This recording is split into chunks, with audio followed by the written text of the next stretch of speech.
Hello, hello, hello, and welcome to my podcast. This is Beverly-fells-Jones, the Silver Fox of Consciousness, and I just want to say that I am so glad you are here. So, good morning, good afternoon, good evening, wherever you are. I am an author, speaker, authority on memory, a hypnotist, a law of attraction expert, a mother, a grandmother, and a whole lot of other things. But I am so happy you are here because on this show I talk about how to expand your world of thought. I go about exploring the world of positive thinking, Bible based law of attraction, and consciousness from many points of view. I truly intend to share with you information that will enlighten and empower you in your life. I'm here to encourage you to think of the positive and show that miracles can happen. I truly believe you have been given the power of the word and thought to create the life that you desire. So, many years ago, I picked up a book and I read it, and I had the idea that why didn't I read this when I was younger? Why wasn't I given or didn't see this or nobody told me about this? Well, then I think about the fact that the people that I associated with would never have looked at these things. I think about the books that I was given or the things that I found. It's very interesting when I think about it, and people didn't really give me books to look at. In the world that I was in, corporate world, yeah, you were given books and you were taught about goal setting and everything was, negotiation skills and those kinds of things, but never anything about how you think or how the mind works. They didn't talk about the way you think will make a difference on how your life looks. They did, yes, goal setting and setting a goal that you want to get this promotion. But people, or they talked about, savings. My mother was one about saving and doing the savings clubs that I've talked about in previous podcasts, or, planning a vacation, but nothing really about the way you think and the way you speak will make a difference in your life. Now, yes, the way you spoke, if you spoke the Queen's English or the sophisticated English, or you spoke in a way that made you sound majorly intelligent, and you didn't do slang and that kind of stuff, right? They also talked about studying and going to school and making good grades and those kinds of things, and study those books they have at school. But even when I went to school, I had no teacher talk to me about the way I thought, my perspective on life. I think that's one thing that is missing from our children, but these are things that are taught at the dinner table, but I didn't know about those things. My parents didn't know about these things, and the books that I'm reading were written before my parents were born most of the time, or just after my parents were born and they were children, but they weren't exposed to these things. They weren't exposed and taught and looked at these things so that their life could be a lot easier. Now, over time, as I study these books and I incorporate these things into my life and I share them with you, I find that it makes my life easier. It makes other people's life easier, and their perspective changes and their life changes and their circumstances change. So today's book I read about 8 years ago. And I read it, I studied on it. I said, oh yeah, this is what I'm learning, this is what I'm doing. And I recently, this last week, picked it up again. I've been planning on picking it up, and I finally had time, and I sat down and started reading it again. And it's called The Game of Life and How to Play It. And it's by a woman by the name of Florence Scovel Shinn. Shinn. And The Game of Life was written in 1925. So it's been around a while. So a lot of people have read it. And the thing about the fact that it's still available and being shared tells you about the learning or the lessons that are in this book. You know, many people from a very young age know what they want to do and be in their life. They want to get married at a certain age. They want to have a certain number of kids. They've picked out their career. And I, on the other hand, live my life with one goal at a time, sometimes two. And had I been told that this life was truly a game as a teenager or even in my 20s, my life might have been different. And you know, now that I've read many philosophers' books, including this one, and their essays, I realized that, yes, I've been playing a game. I just didn't know the rules. I was making use of the rules, but not deliberately, and just because of the attitude and the personality that I had. Thankfully, I've used those rules in a positive manner. So let's look at this thing called the game of life. So many of you have been in really good positions. Some of you have been in bad situations. We've made good decisions. We've made bad decisions, but we have survived. But I look at some of the things I did in my 20s and 30s and say, thankfully, I was able to put into place some of these rules that I didn't know existed. And so have you. So Ms. Shinn put in place in this particular book a number of the laws of the universe, because those are the things that I've learned. There are certain laws of the root. You know, there's the law of attraction. We've all heard about that. But there's also the law of give and receive, cause and effect. She talks about the law of karma. She talks about the law of substitution. There's a number of things that we can make use of, but the main thing that struck me when I read this the first time and reading this for the umpteenth time is that, just like I've been saying many times, the words that come out of your mouth shape your life.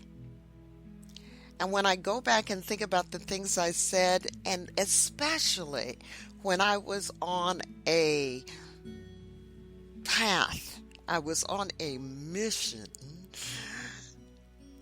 I realized that the way I spoke and what I did. So when I was wanting to become an instructor for IBM and teach a certain subject, I would tell all my managers, my new manager, my old manager, all that, I want to become an instructor in Atlanta. That was my goal.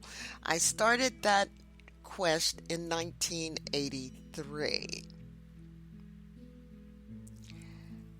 I bided my time. There was a freeze in hiring and moving. Then I got an offer in 1988 for a job in Atlanta teaching, and my manager in Pittsburgh did not allow me to take that because she said that I was the only one that knew certain things, which was true, and that I needed to train somebody else if they wanted me, if I ever wanted to get out of there. And that's what I did. Well, in the meantime, that job in Atlanta, all those people in that position on that team in 1988 were laid off, and they lost their job. It was the first ever layoff in IBM's history. They lost their job. And all I said was, I was blessed. I was protected. So it wasn't until 1990 that I got to teach what I wanted to teach, but it wasn't in Atlanta, it was in Dallas, and actually that was the best for me. Okay. Well, in that, according to Florence, this was called or happened under the law of substitution. You go, the law of substitution? Yes. Because sometimes we are asking for things that really aren't in our best interests. Okay, so what she says is many people are in ignorance of their true destinies and are striving for things and situations which do not belong to them and would only bring failure and dissatisfaction if attained. And one of the things I've always said is, yeah, I want to become an instructor teaching this in Atlanta. Actually, I said I want to be an instructor in Atlanta, not a particular course, because I was trained in multiple things. But I find that when I do that, and I don't say specifically was Atlanta, but inside of me, I truly wanted to teach. And that's when the opportunity to come to Dallas happened. And what I find is that under the right circumstances and with divine selection and allowing Spirit to lead the way, I wind up in the right place. And so the same thing with you. You can ask for things, but allow for something better. Allow for it to change. Let's say you are asking for a particular promotion and you're visualizing being in that desk place, in that office, or, if it's leading different people, being a leader, or whatever it is that you're looking for, and you don't get the promotion, do not be discouraged. That may not have been for you. So whenever you're asking for something, it is that or something better, right? That or something better you ask for. So we think a lot of times people look at life as being hard. It's, everything is hard. Everything is, you gotta just, the things happen and the words won't even come out of my mouth to talk about life being hard, because to me, life is not hard. Hard things, bad things happen, but life to me has never been hard. I've been frustrated. I've been unhappy. I've actually been miserable. I, but I've always said it's going to pass. This is going to pass.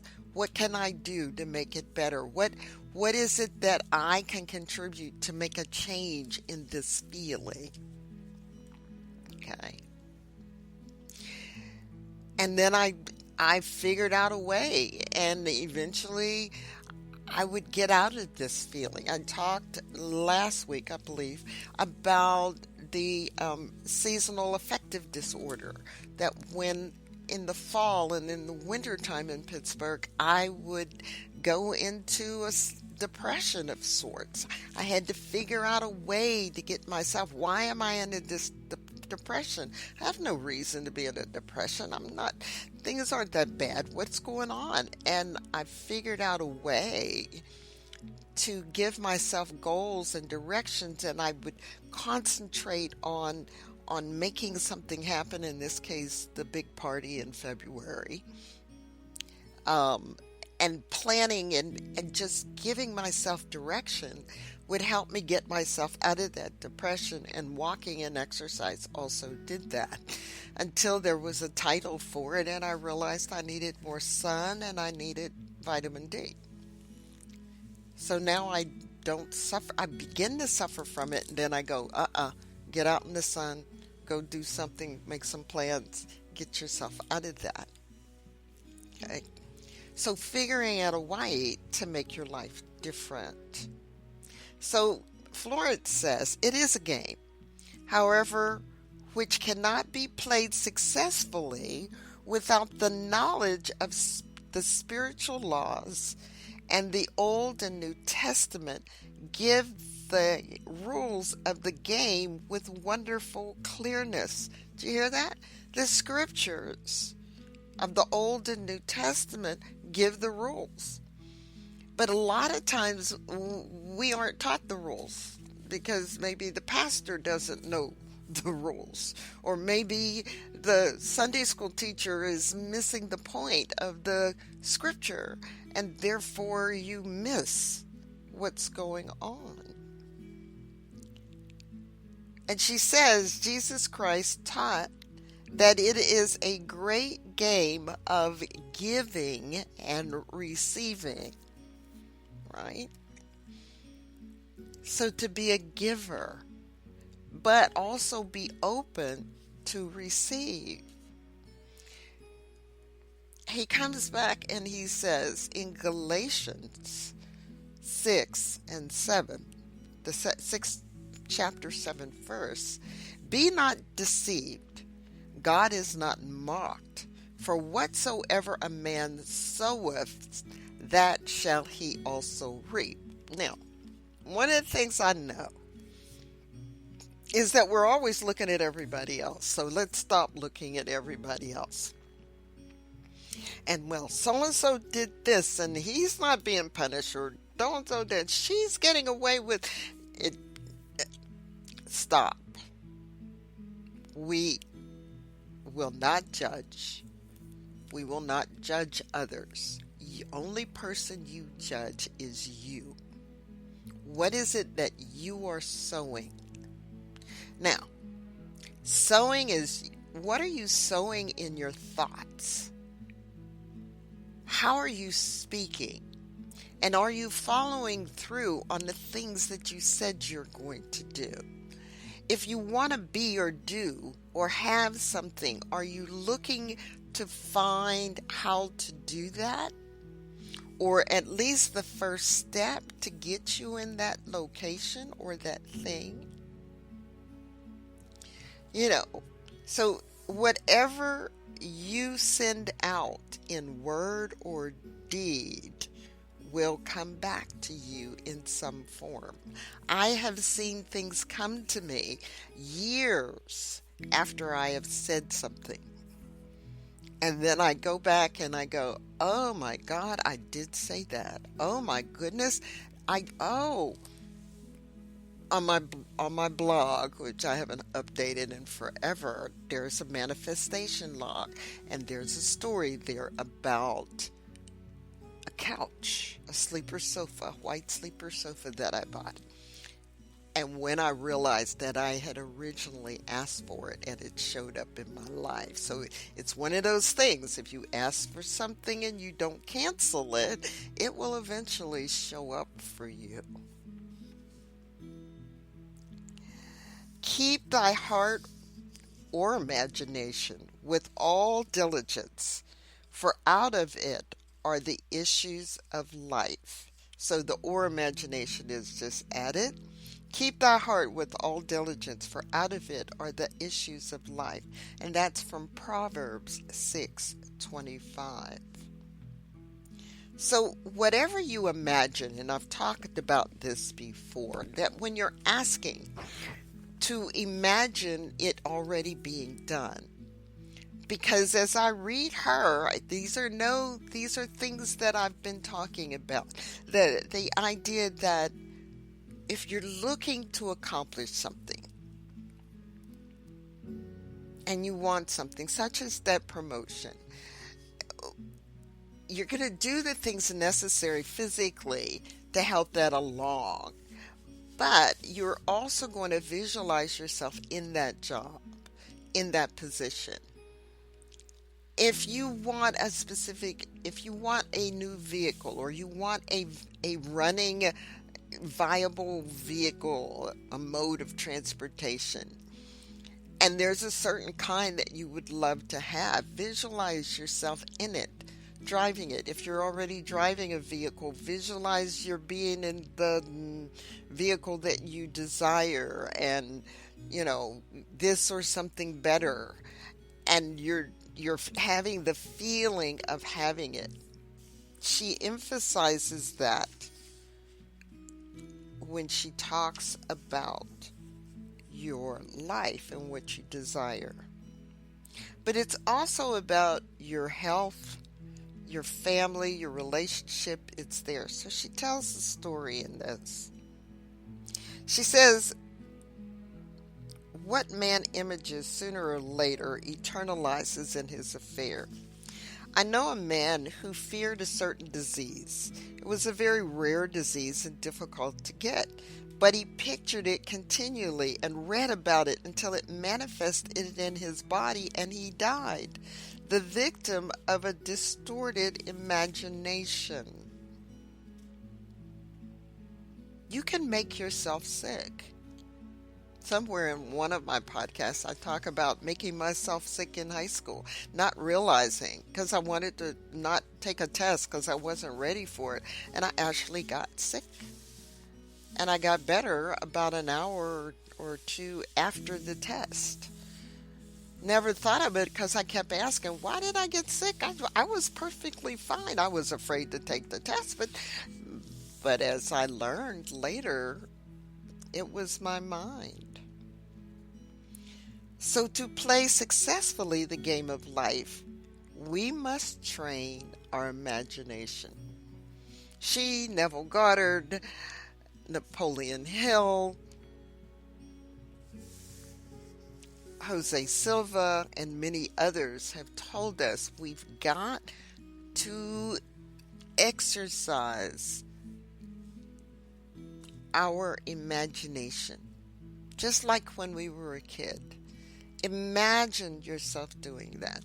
They tease me at my part-time job because we're talking about the end of the night, and people will wait until the store is closed, and then we get this long line of people wanting to check out. And I sit there and I said, everything will work out fine. We'll have a steady stream of customers, half hour or 45 minutes before the store closes. And by the time the store closes, we will not have a long line. And they all go, oh, no, that's not, will you stop saying that? We're going to, I said, no. In my mind, I'm not going to be dealing with a long line of customers.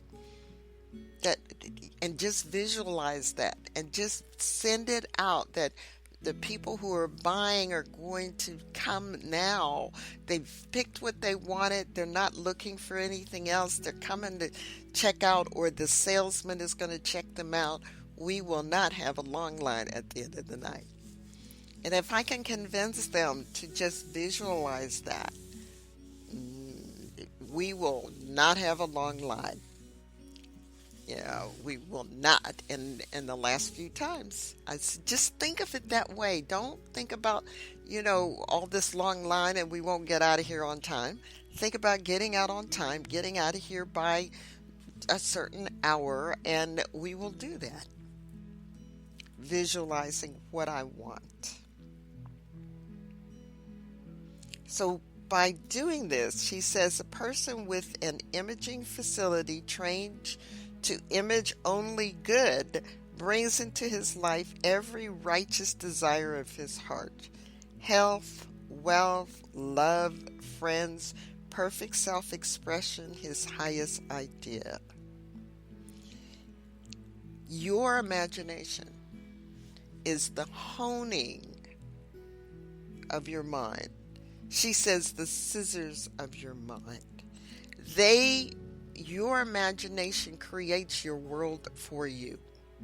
And you do not want the things that come into your life that you do not desire.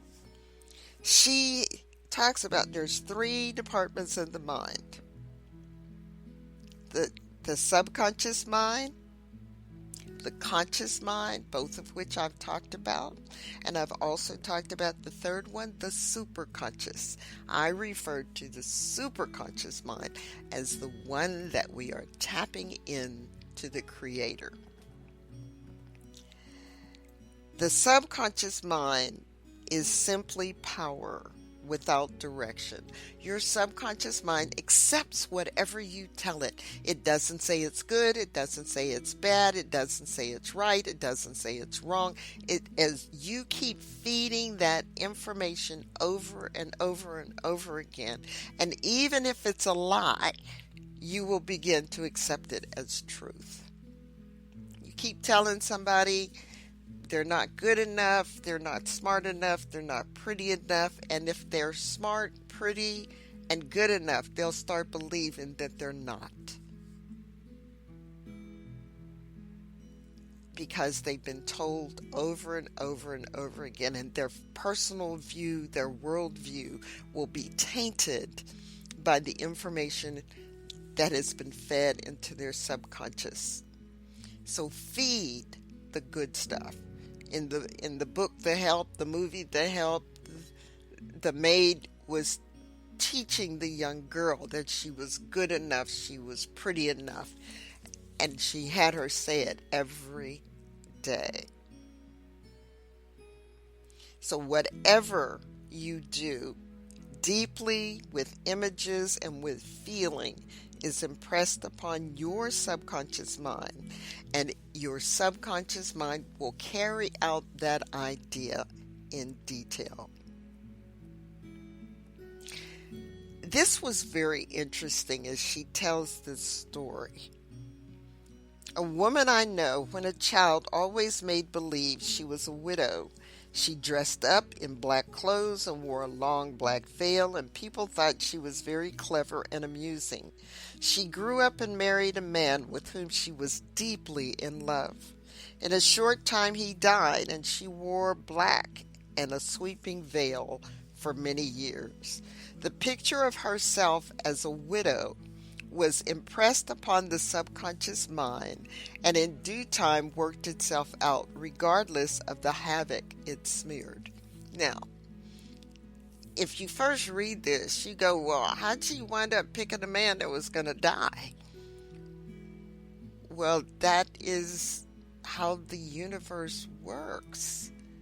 She may not have picked it, but the Creator said, this is what you want, this is what you asked for, this is a man who's perfect for you, and you're going to love it, to fall in love with, but his lifespan is short. So this is what you desire. You want to be. Now remember, she did this as a child. She didn't cancel it. She just imagined. I, as a child, visualized teaching. I didn't I didn't desire to become a teacher in the school system, but during school break, summer vacation, and we would be playing games, I'd be a teacher. I would visualize teaching people different things. And I eventually became an instructor in my job, and here I am still teaching. The conscious mind has been called the mortal or the carnal mind, the conscious mind, the things that you know. And it sees life as it appears. It sees disaster, it sees sickness, it sees actually the negative things in life. And we really do have to work to look at the positive. It's so easy to see the negative. I mean, the news, they tried doing positive news on TV and it didn't get any ratings. They had to go back to the blood and gore and robberies and hate and all this stuff in order to get views. We seem to want to look at the negative. The superconscious mind is God, the God mind, and it's in each man, and it is in the realm of perfect ideas. It is the perfect pattern. She says, there is a place that you are to fill and no one else can fill it. Something you are to do which no one else can do. Now I'm doing what I need to do and nobody else is going to do it the way I do it. No one else is going to teach the way I teach. So am I fulfilling my job? I hope so. That I am called to do this. And I get up and I do it. There is a perfect picture, she said, of this in the superconscious mind. It usually flashes across the conscious as an unattainable ideal and something too good to be true. So, the game of life and how you play it, there are multiple tools. And it's all based on how you think and what you ask for. And so here's another example she gives. A woman once asked me why her life was now one of poverty, of limitation. Formerly she had a home, was surrounded by beautiful things, and had plenty of money.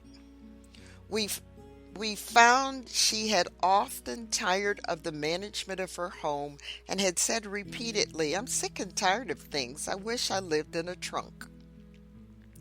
And she added, today I am living in that trunk. She had spoken herself into a trunk. I imagined she was living in a very small house with very little money. Today, I would imagine that she was living in a van or out of her car, which many people are doing.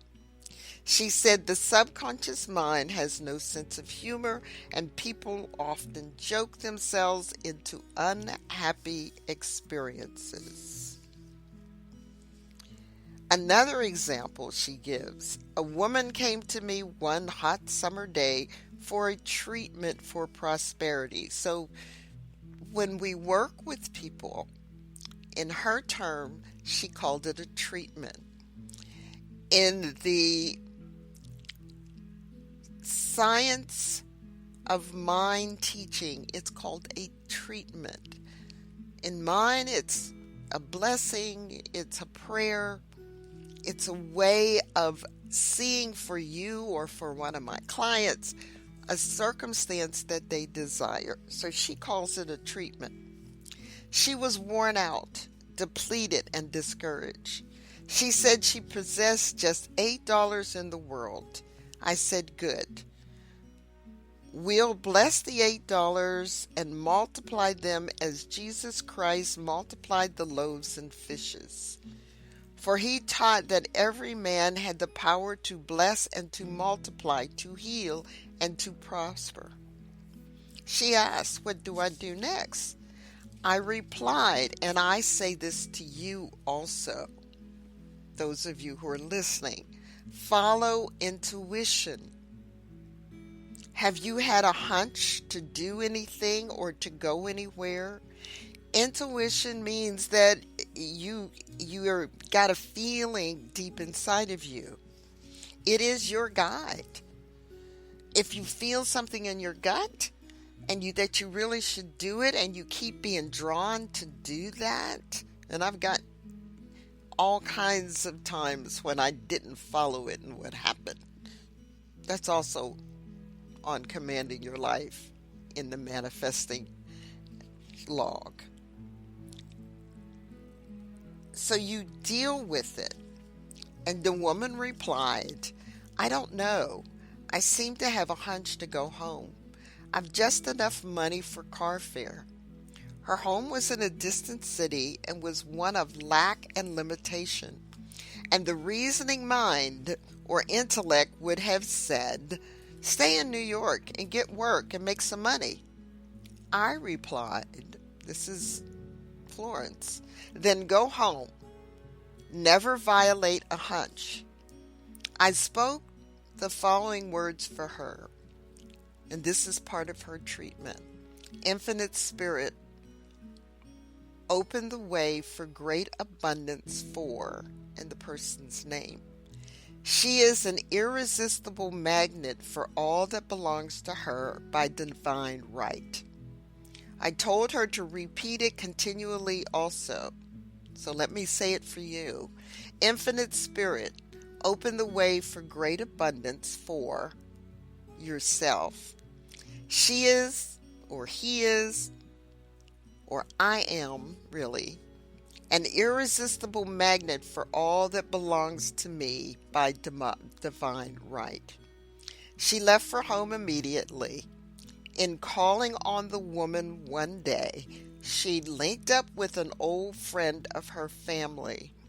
Through this friend, she received thousands of dollars in a most miraculous way. She has said to me often, "Tell people about the woman who came to you with $8 and a hunch." There's always a pathway. There's always a way to change the circumstances in your life. But I've mentioned before, doubt and fear will stop you. Napoleon Hill has talked about fear being a hindrance to you growing weak. It is man's only enemy. And here they are. The fear of lack. Well, if I give her this, I won't have that. If I give up this, I won't have that. If I donate this, I won't have that. The fear of lack. The fear of failure. The fear of sickness. The fear of loss and a feeling of insecurity on some plane. These are the same fears that Napoleon Hill talks about in Think and Grow Rich. So therefore, feel within yourself if you have these fears and work to get the opposite. I am abundant. I am filled with wealth. Money comes to me easily and effortlessly. Things come to me when I need them, just in time. God is never late. Just in time for me to do these things. Fear is only the lack of faith. So I want you to have faith in good and not in bad or in evil. She goes on, and I'll close with this. The object of the game of life is to see clearly one's good and to obliterate all mental pictures of evil. And all of that is really in the first chapter of the game of life. So find the book, The Game of Life and How to Play It, so that you will know the rules, so that you can become a skilled player and realize that you are able to guide your life and bring into your life the goodness that you deserve. So that's today's show. Be sure to like and subscribe and follow me on Facebook, on YouTube. You can find me on LinkedIn, but follow me. I've got classes coming up. Just go to tinyurl.com/thinkrich2019. So that's tinyurl.com/thinkrich2019. I'm not going to change it to 2020. And you will see my classes on Eventbrite. So as you have believed, let it be done to you, and it is so. Thank you for listening today. Please share the link to this show with your friends and family so that they can learn how to be the best that they can be. Visit my website at commandingyourlife.com and follow me on Facebook. Have any suggestions for the show? Just contact me by emailing Beverly at commandingyourlife.com. Be sure to join me on the next episode. As you have believed, let it be done to you, and it is so.